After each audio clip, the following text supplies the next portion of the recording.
Thank you, Mr. Chair. And just in case I go over, I just wanted to note that the previous speaker went over by a minute.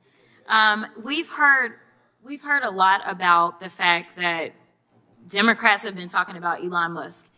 And let me give you a news alert. We're not going to stop talking about him. We're going to keep talking about him until he is out of here. Now, if he wants to be elected or appointed and confirmed to something, then so be it. But as of right now, we have somebody that for whatever reason, I don't know if y'all just trying to play in our face because you think we're stupid, or if you literally just cannot see the difference in a George Soros and a Bill Gates. But let me give you a little bit of the difference. Number one, George Soros nor Bill Gates ever somehow decided to turn off the spigot of money that was going through to various organizations and agencies to the extent that it had actually been ordered by law that they should have access to it, to the extent that people are dying.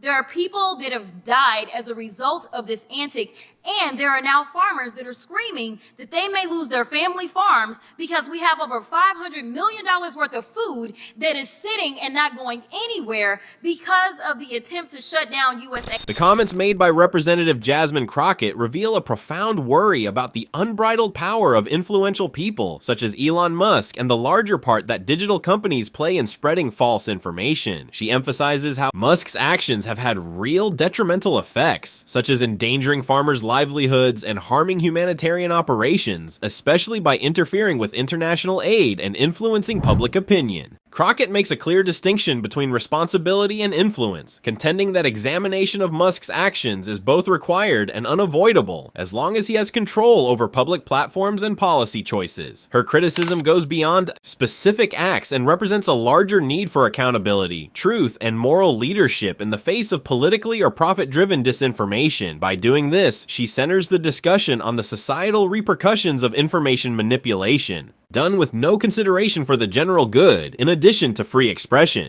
Let me tell you, that is the big difference between the two of them. And let me also tell you that a big difference between Democrats and Republicans is that we don't just say we believe in the Constitution, but we walk it like we talk it. What does that mean? That means that if we believe in the Constitution, we don't just pick out the Second Amendment and say that it is limitless, nor do we pick out the First Amendment and say that it is limitless. The thing about the Constitution is that it has always been a balancing test. There are limits to this. And right now, what we continue to hear from a certain side of the aisle is that there are no limits to this lawlessness. In fact, there are limits. And I can tell you that one of those limits typically is around hate crimes.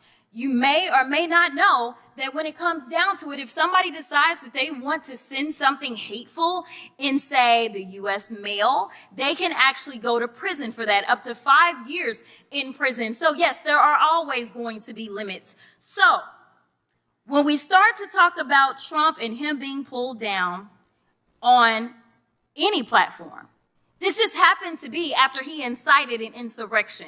This just happened to be after, in a bipartisan way, this particular chamber decided that they were going to impeach him. So there was something a little different about what he did, because as we know, it led to people actually dying. But let's talk about who's doing the nefarious things with the tech giants. Because I don't think that one side of the aisle is promoting truth, but sometimes it may seem a little treasonous. All right, so we've got this article right here about this guy. Meta says it will end its fact-checking program on social media posts. I'll talk about that a little bit later. Then we have Washington Post says it will not endorse a candidate for president. We also know that actually they absolutely intended to endorse Kamala Harris. We have this one. Google Maps now show Gulf of America instead of Gulf of Mexico for app users in the United States, which is a complete farce because it's the Gulf of Mexico. It always has been. And we know that the AP got kicked out yesterday because they refused to buy into this lie, because that's all y'all really want to promote is lies. That's the big issue that we have. Representative Jasmine Crockett's examination of constitutional rights, namely the First and Second Amendments, highlights the frequently disregarded limits that are in place to stop harm like hate crimes and encouragement to violence. She contends that these rights have boundaries and emphasizes the significance of taking responsibility when they are violated. Crockett carries this argument into the digital sphere, scathingly denouncing tech companies for facilitating the dissemination of false information and raising doubts about whether their activities are motivated by carelessness or intentional manipulation. She cites examples of how truth is being marginalized in favor of skewed realities, such as the Washington Post's refusal to support a presidential candidate, Google Maps' contentious renaming of the Gulf of Mexico, and the Associated Press's removal for fact-checking false narratives. Crockett uses these instances to highlight the threats that disinformation poses to society as a whole, and the decline in public confidence in organizations that are responsible for providing accurate information. Elon Musk boosted false U.S. aid conspiracy theories to shut down global aid. Now, while he was boosting those lies about U.S. aid, and he was stopping money going for, say, things such as Head Start, somehow, the only money that didn't stop was the money to him and his organization. Now, I don't know how you can have him be the watchdog as well as the guy that is literally living off of the government. If we want to talk about government welfare, it looks like Elon Musk, because it's my understanding that just on yesterday, a new contract was approved for approximately $300 million for Elon Musk. So listen, I just want y'all to be honest. You want to sit here, you want to lie, because so often we hear, well, yeah, we did lie. In fact, he admitted that he lied when he was in the Oval Office yesterday. But if it's a lie that will get you into office, such as saying, I know nothing about Project 2025, yet on day one, you literally do everything that you can to implement it, including making sure that you put, say, one of the main architects of Project 2025 over the OMB, it's okay, so long as you get the power that you seek.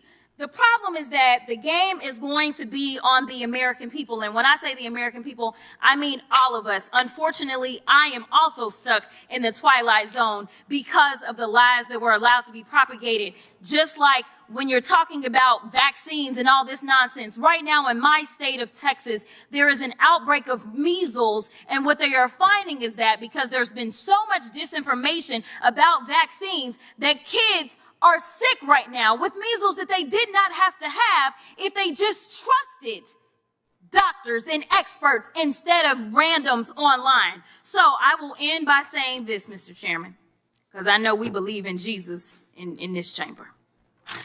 In John 8:32, it says, the truth shall set you free. So maybe we should focus on a little bit of truth in this chamber. I'll yield. The problematic convergence of power, profit, and disinformation is highlighted in Congresswoman Jasmine Crockett's assessment. Elon Musk's dual status as a promoter of baseless conspiracy theories and a recipient of government contracts is a prime example. The validity and ethics of granting people with vested financial interests substantial power over public discourse are seriously called into question by this conflict of interest. Crockett also criticizes the larger political culture of dishonesty, which includes politicians who purposefully spread false information to gain power at the expense of the very people they are supposed to represent. She emphasizes the real-world repercussions of this deceit, citing the current Texas measles outbreak as a clear illustration of how false information, particularly about vaccines, can seriously endanger public health. In order to protect democracy and the welfare of society, her analysis urges a renewed dedication to truth, integrity, and faith in professional expertise. So, what do you think? Let us know in the comments. If you enjoyed this video, don't forget to hit the subscribe button. The next one is even more.